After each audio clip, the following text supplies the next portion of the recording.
Tristan with Nerdette's NewsStand, and I want to talk about this graphic novel.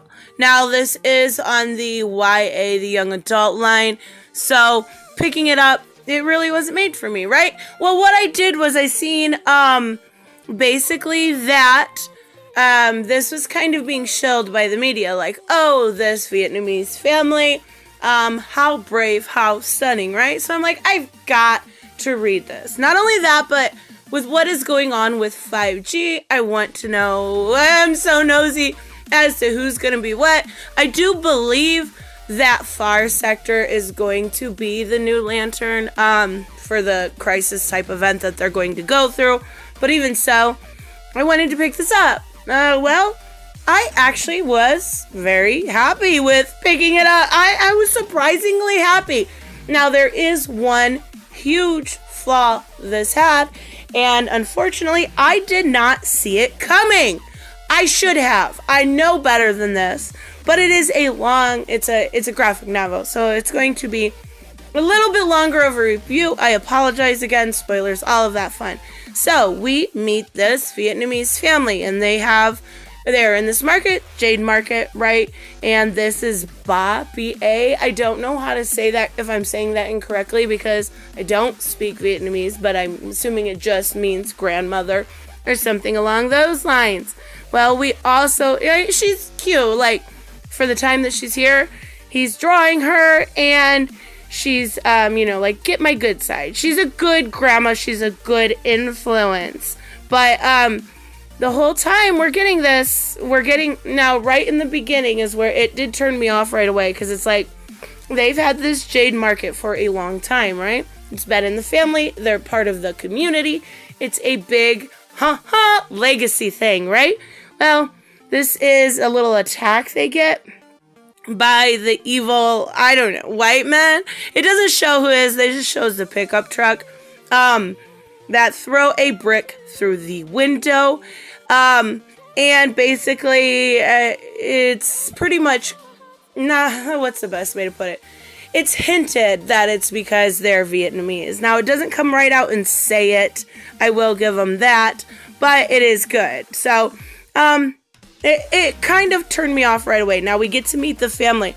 And one thing, if you noticed, when it comes to SJW writers, and I don't even think that this writer is necessarily that, is there's a lot of food scenes. We get one right away, and I'm like, oh god, here we go. Actually, it's not bad. Like, you're not gonna get a lot of that. But, it's the third broken window, my racism, whatever.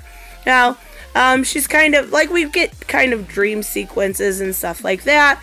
And, we see that, well, let's get over here. So he finds the ring, and it is under his pillow. Well, why is it under his pillow? And she's talking in her sleep. Well, spoiler, she was a lantern. So not only that, but she was actually a really good lantern. So it picks him. He doesn't know anything about it. A ring just flies at your face, kid. But you're just like, oh, totally normal. Good night. So when he wakes up, or he does talk to his grandma about it, and she's like, well, I'm proud of you, how you handled yourself. And this ring, it chose you. Well, it's kind of foreshadowing to find out. Let me get here. I'm doing a screen recording because this is so long and it would take me hours to edit. So I'm kind of being lazy. I apologize. So she's gone. She died. She kind of, to further the plot, she would have to die. That would be the only way. But we get a really good traditional Vietnamese funeral here. It's actually touching. We meet his friends, Tommy and Serena, and they are like the Three Musketeers. Like, I love the interactions between these kids because they really do seem like good friends. They seem like kids would act. Whoever is writing this knows how to write dialogue. I will look. I shouldn't have said that. I'll put it on the screen who wrote it. I actually can't say the name, Ming something, but knows how to write dialogue for children. Knows how to write dialogue when it comes to like that camaraderie of children. And we actually have a redhead. We don't see those a lot anymore. So he gets told how amazing over and over again his grandmother was. All the amazing stuff we did. And this is where I should have seen it coming. Let me know in the comment section if you already do, but I did not. Now we are going to meet this character, and he is Xander Griffin. He is a billionaire. He is a philanthropist. He is an entrepreneur. So he is going to be a big deal. I just don't know how I saw it coming. How I didn't see it coming. I was like into the story and not realizing what was going on. We do meet his sisters, and they're really not even important to the story. They just leave because of the funeral being over. So we get to see, like I said, there is a lot of camaraderie when it comes to typical stuff that would happen after a funeral, giving of food, stuff like that. And then we get to see, I'm trying to get there. The friend tells her about all the things that are amazing about that ring, thinking it's just a normal jade ring. They're being, handling a little bit with kids' gloves, but the school makes them pick somebody to do a story on. Now we get a little, this group picks Bruce Wayne. I like how they add that in there. But they pick Xander, the three here. So we're going to learn a lot more about Xander. And I can't believe, I really thought he was going to be a good guy.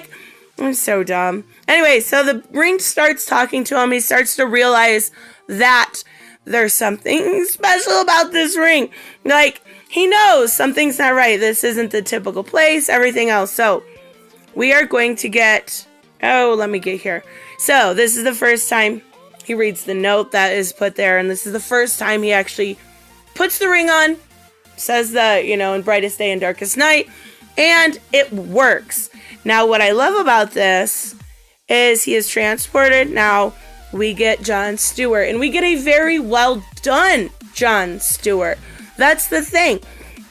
Really, nothing about this was what I expected, except for obviously the Xander Griffin thing. So, we get to meet John Stewart here, and he is basically going to be his mentor. He is going to teach him all about the ring. He's going to teach Ty all about the ring. I don't even know if I apologize. My breaking news comes up. So, I don't even know if I said his name, the kid's name. His name's Ty, but he's teaching him all about it. Not only that, but even though his grandmother's body is gone, we've got this soul kind of, and she's also going to be there to help him. And he's honestly a good mentor. He's excited to see his grandma, of course. She just died. Obviously, she's not really there in body, just in spirit. So she tells them basically about her as a Green Lantern, getting away from Vietnam, using it to help people escape. I love this scene here, how she uses it right here. I think that's so beautiful. The art's a little lazy, but when it's good, it's good.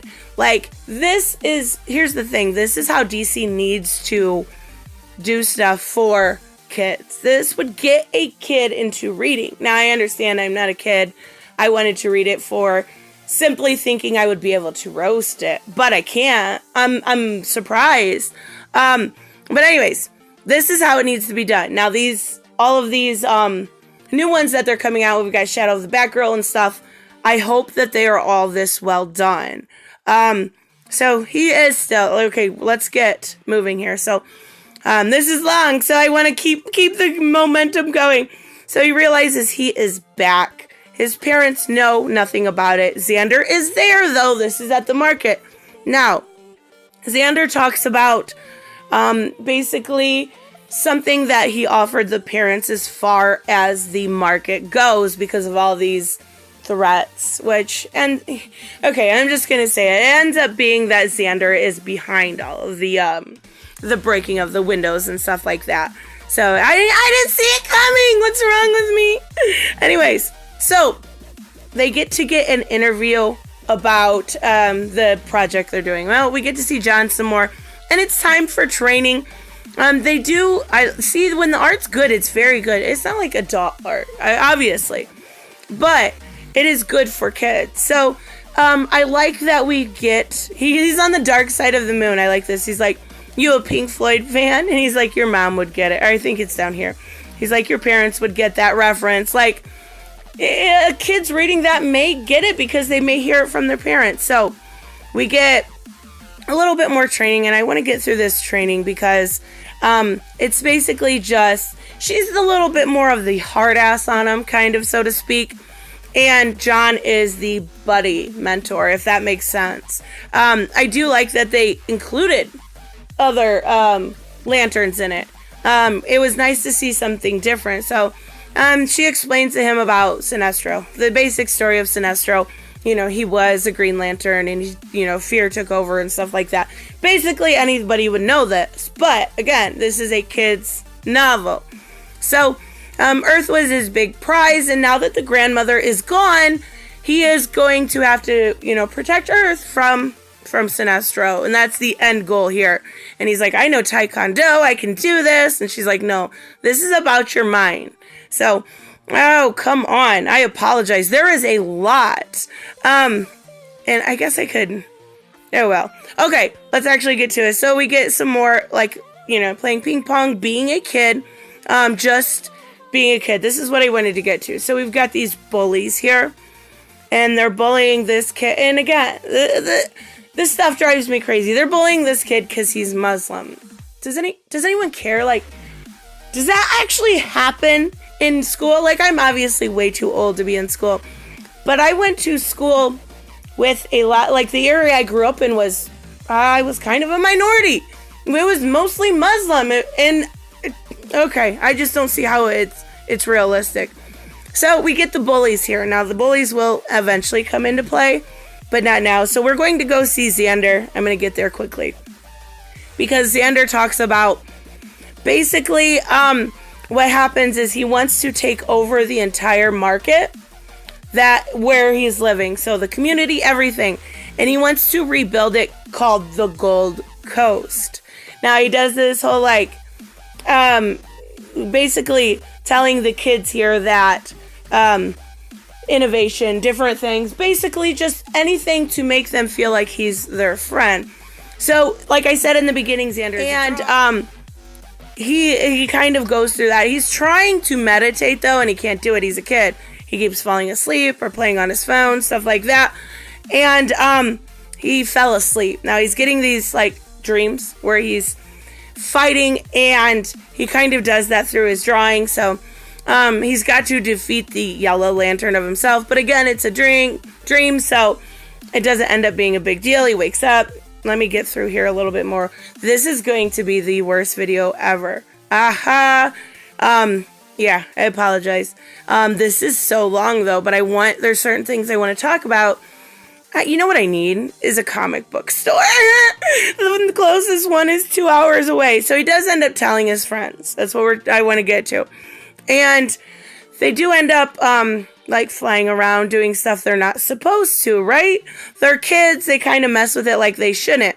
He drops them off, but that's because the bullies are back throwing rocks again, right? They're throwing rocks, those mean jerks. So he stops them, but he gets, for some reason, Xander's there. The guy just shows up. Sure, I totally believe that. He just happens to be everywhere you are. This millionaire just walking around a poor town? No, quit playing. See, it says go home. Right here. Because they're Vietnamese, they have to go home. No, come on. But I guess, whatever. I'll go along with this story. So, we get some more of his dreams here, right? And he's got to figure out how to defeat all of them, and the grandmother comes, and, he says, it's basically me. So he creates everything so he can, end up killing him. Well, not killing him, but, getting rid of him. And he does. So we get the kids here, and they're going to kind of make him a costume. Just a cute little monologue where they go through the different costumes. And it is, like I said, they do write these characters pretty well. But where we go. See, back again. Now, I went too fast there. I apologize. He gets mad because his friends think that something's wrong with Xander. They have a weird suspicion about him. And he's got oh my God, I'm sorry. Okay, it doesn't say it. It's It's a company, I think it's called Treason or something. So he gets mad and he leaves. And then, of course, Xander is there again. And they chase after him. And he's like, you want an autograph? She's like, no, I figured out who you are. This Trescion is what it is. You're connected to Sinestro. Is this just a coincidence? And he's like, hell no, it ain't a coincidence. I am a Yellow Lantern. Why didn't I see this coming? What is wrong with me? I should have known simply that he was a bad guy. Well, for one, he's blonde, and for two, he's white. It's that simple. Like, I should have known. I really, really should have. So he offers Ty a ring, and he's like, no, a yellow ring. He's like, look, I even have the bullies that were bugging you. Here, off with their heads, basically. And he's like, no, you got to show these people mercy. Yeah, he's not all about that. So we do get a pretty decent fight scene here between Xander and Ty. And, of course, we're going to have Ty win. But it's the point of how they do this. Now, I don't like SJW writing. I've never been into that. Actually, it drives me crazy. For some reason, something about this story did it, for a kid's story. Of course, it's not something aimed towards me, but for a kid's story, I was kind of impressed. I'm not even going to lie. Like I said, the two things that bugged me was the throwing of the bricks. Yeah, I get it. My racism bad, whatever. But I should have known that the white guy was the bad guy. What the fuck was I thinking, honestly? So John Stewart shows up and he's going to be a mentor. Basically, we're at the end here. But honestly, this is the way to do it, DC. Okay, so, this is the end. They basically are going to be his sidekicks. And he's like, what do you want to do? You're officially a member. What are you going to do? And he's like, well, I know exactly what I'm going to do.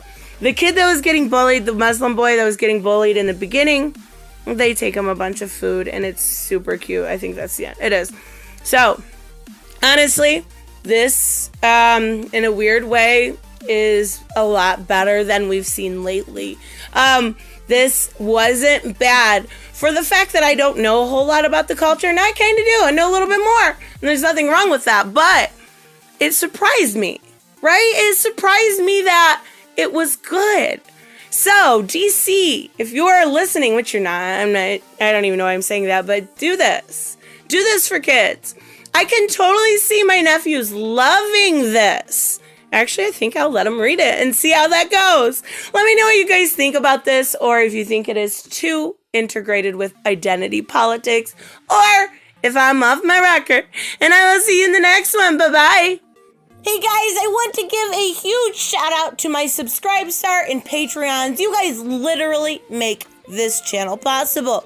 Black Knight Fool, Brucey, Chris C, Dave Ross, David L, Jeffrey Allen Carnes, Sanjuro, Jeremy Burtz, Joe Bustify, Kato Roan, Magical Exotic Diamonds, Mighty Pauls, Mike Buckner, Robert, Steve Glasker, Timothy French, Ala's Matt Films, Alexander Trapp, Way Else One, and Troy Reiser. You guys are absolutely amazing, and I want to say thank you to each and every one of you. Don't forget to subscribe and like on the way out, and I will see you in the next one. Bye-bye.